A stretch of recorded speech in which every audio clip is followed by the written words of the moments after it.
선생님, 오늘은 우리 그냥 좀 재미나게 뭐 우리 일하면서 되게 힘든 이야기 뭐 이런 거 한번 나눠볼까요? 저는 이제 최근에 보다 네. 과거에 처음에 신입 때 정말 음. 힘들었던 일이 많았었죠. 아, 우리도 처음 있었죠. 네, 짬밥이 늘면 이제 점점점 힘든 게 줄어드는 것 같아요. 시행착오를 많이 겪었겠죠, 그동안에.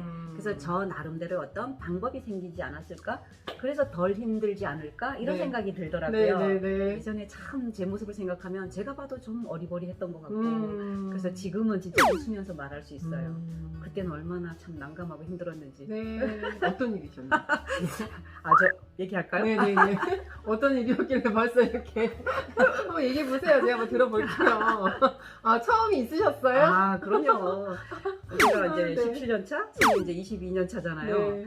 그 동안에 얼마나 많은 사연이 있었겠어요. 음. 제가 처음 시작하고 얼마 안 됐을 때였었어요. 네. 3학년 아이 이제 수업을 하러 왔는데 이 어머니가 어느 날 저보고 아이가 학교에서 이제 주장하는 글을 써오라고 하는데 애 주장하는 글을 좀 봐달라는 거예요. 네. 갑자기 주장하는 글? 나 어떻게 해야 되는지 모르는데 이 느낌이 딱 드는 거 있죠. 맞아. 경험이 없으니까. 그냥 수업할 때는 뭐 교재를 보고 뭐 준비한 대로 하면 되지만 네네.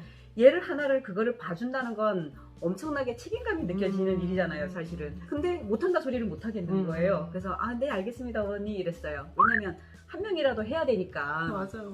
우리 바로 옆에 있는 통로였는데 선생님 우리 집에 와서 가르쳐 주시면 안 돼요? 이러는 거예요. 근데 또 여기서는 안 돼요 이렇게도 못 하겠고 마음을 얻으려면 내가 최선을 다한다 이런 마음으로 또 갔어요. 그 집을 네 하고 갔어요. 공부방 문을 열어놓고 엄마는 밖에서 들으시고 얘하고 이제 주장하는 글에 대해서 막 씨름을 하고 있는데 한참을 그렇게 씨름을 해도 내가 제대로 못 가르쳐 주니까 아이는 또 제대로 못 알아듣고 그 느낌 아시죠?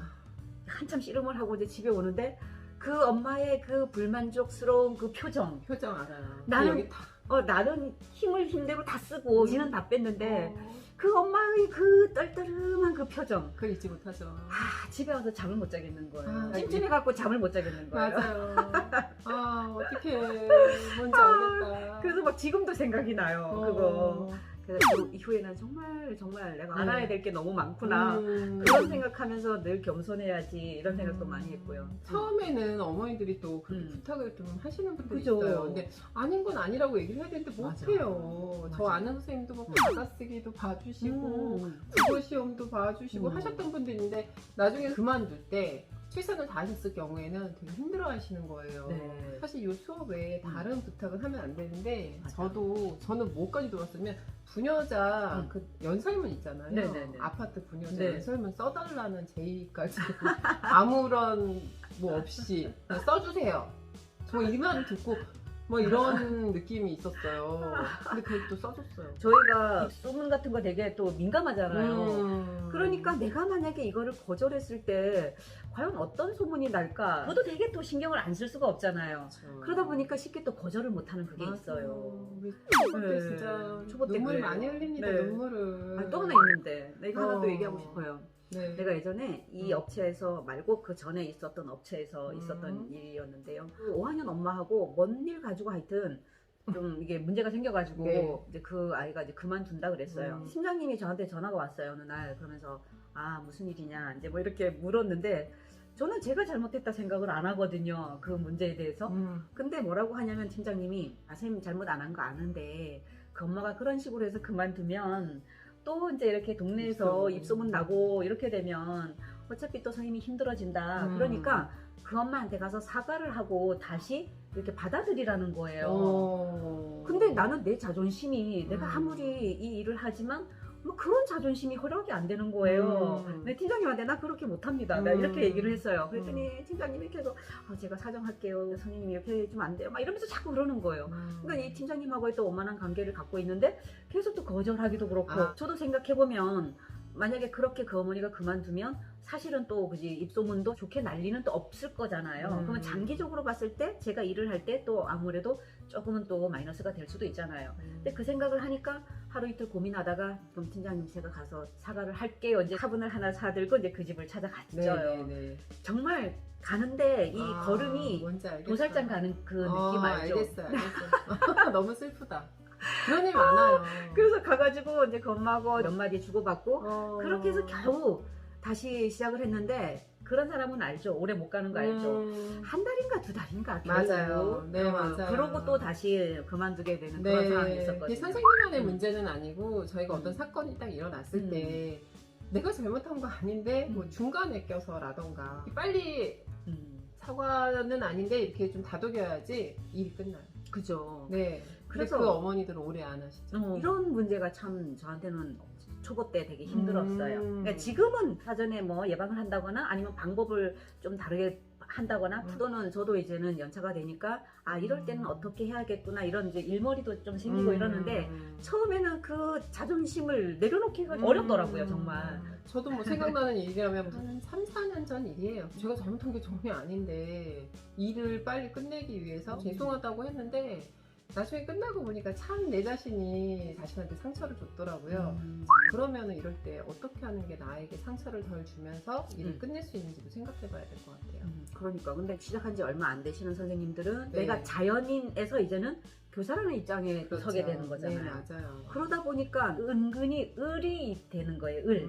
그러니까 엄마가 갑이 맞아요. 되고 맞아요. 은근히 을이 되는 거예요. 네. 참 어쩔 수 없이 또 내가 자세를 낮춰야 되는 부분도 있고 이런 게 참 애환이죠. 그 사건에 대해서 그냥 깔끔하게 한 번에 딱 끝내는 말을 하시고 저는 질질 안 끌었으면 좋겠어요. 이런 관계를 선생님들이 잘 풀어가면 일은 그냥 뭐 자기가 하면 되잖아요. 지금 생각해보면 아까 동네에 소문내면 어떡해요 이 말을 했는데 소문은 잠시예요. 내가 일을 열심히 하면 또 그 열심히 하는 만큼 맞아요. 소문이 나는데 맞아요. 그때는 그 소문이란 말이 왜 이렇게 무서웠을까요? 그 당신 그랬어요. 네. 근데 지금은 그렇지 않아요. 그렇죠. 지금은 아유 날라면 날아. 네. 소문 날라면 날아. 내 진실을 알아주는 사람들은 있을 거다 이런 생각이 당연하죠. 드는 거예요. 예. 한 사람이 소문을 내면 이게 막 너무 많이 퍼져가지고 이 상상하면 너무 무서운데 이게 오래가지 않아요. 그리고 또 그분들 또 오래가지 않아요. 내가 다치지 않았으면 좋겠어요. 그러니까요. 저는 말씀드리고 맞아요. 싶은 게 내 자신이 안 다쳤으면 좋겠고 또 하나는 조금 단단해지시려면 많은 이야기를 의논할 수 있는 저는 시어머니하고 의논을 하거든요. 저희 시어머니 너무 지혜로우셔가지고 제가 이제 어머니한테 막 얘기하면 다 알아들으세요 어머니가. 근데 어머니가 항상 해주시는 말 하나예요. 넌 잘하고 있어. 그 한마디 어머니가 못 알아들으셔도 넌 잘하고 있어. 자식도 이렇게 키우고 남편한테도 이렇게 하고 남한테도 이렇게만 하면 잘하고 있어. 이 말로도 그 사람은 잘 성장하고 있을 거란 생각. 여러분 잘하고 계십니다. 그러니까요. 네, 잘하고 계신 거 저희는 압니다. 그 당시는 정말로 힘들었던 거예요. 나를 너무 힘들게 했던 일이지만 지금 이렇게 지나고 보면 정말 웃으면서 이야기할 수 있는 거예요. 그렇죠. 그러니까 옛날 어른들 그러시잖아요. 아이고 지금 힘들어도 웃을 날이 있을 거다. 웃으면서 이야기할 때가 있을 거다. 그게 바로 요즘이더라고요. 그렇죠. 웃으면서 이야기할 수 있잖아요. 그래서 선생님들도 처음에 다 힘들었더라고요. 그러니까 그 고비만 잘 넘기면 돼요. 네. 도저히 못하겠어.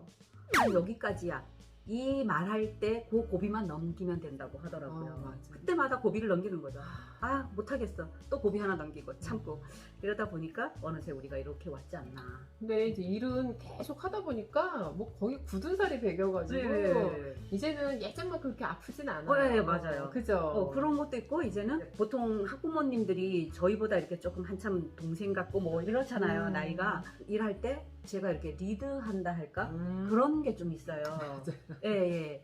그리고 제가 일을 하면서 또 터득한 게 또 있거든요. 오늘은 제만 말을 하는 거 같은데. 근데 저 뭐 너무 좋은 말씀 하시고 계시네요.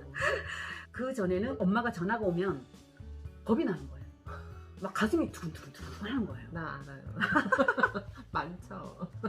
그래서 왜 전화를 했지?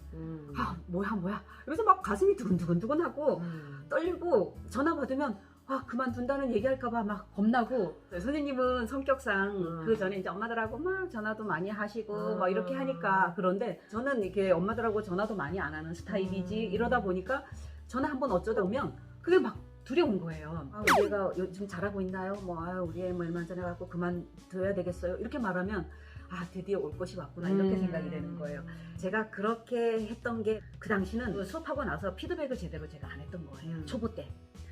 그러니까 피드백을 안 하니까 엄마는 얘가 수업은 하러 갔는데 어떤 수업을 했고 뭘 하고 있는지를 몰랐던 거지 엄마는요. 그러니까 사실은 궁금해서 전화를 했던 거예요. 아, 우리 애 요즘 잘하고 있나요? 이게 궁금해서 전화한 건데, 근데 뭐 애가 하는 거 보니까 좀 그런 거 같고 이러니까, 아, 우리 애 이제 좀 쉬었다 할래요? 이렇게 연결이 되더라고요.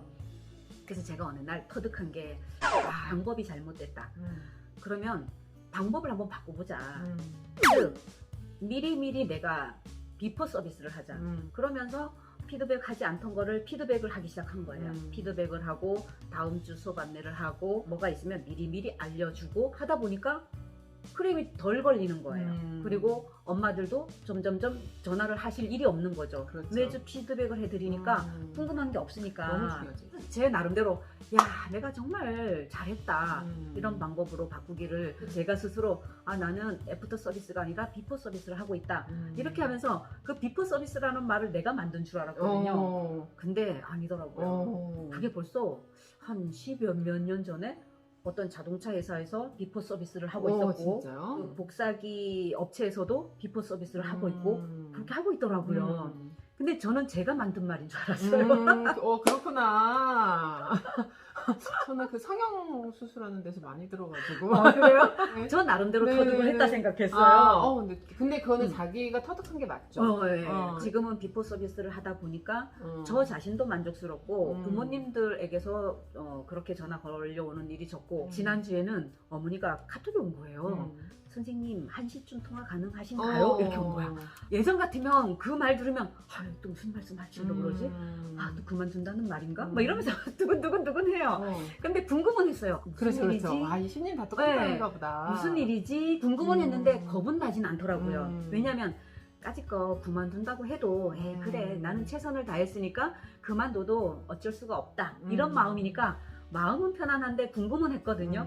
그래서 딱 이제 1시 돼서 전화 통화를 하다 보니까 이 어머니가 아, 그 아이 친구가 또 하고 싶어 한다고 이런 이제 말씀을 하시는 거예요. 아, 달라지고 있구나 이런 걸 제가 느꼈거든요. 어머니들한테 이제 갑자기 뭐 톡이 오거나 전화하자고 하면 좀 그런 마음이 드는데 왜 그러냐면 아이 한 명 한 명 우리가 정말 최선을 다해서 가르치고 다 예뻐요 정말. 뭐 이게 저희가 물론 돈을 버는 일이기도 한데 그것도 영향이 있겠죠. 근데 그것보다는 이 아이와 인연이 이제 끊어지잖아요 사실은. 그러니까 그 부분에 대한 마음의 상처라고 생각을 하거든요. 근데 예전에 이제 그런 게 좀 많이 오래 갔는데 이제 요즘에는 저도 선생님과 똑같아요. 저도 이렇게 오래 하고 뭐 회원도 좀 많이 관리하고 있는 편이긴 한데 어머니들한테 갑자기 이렇게 오면 근데 또 궁금은 하고 내용이 그리고 또 갑자기 아까처럼 뭐 컵을 만들어 드릴 거라는 얘기를 하시는 경우도 있고 뭐 여러 가지가 있어요. 맞아요. 맛있는 거 갖다 주시는 분도 있거든요. 참 좋은 게 많은데 저는 항상 아이 한 명 한 명 그만둘 때마다 마음이 아프고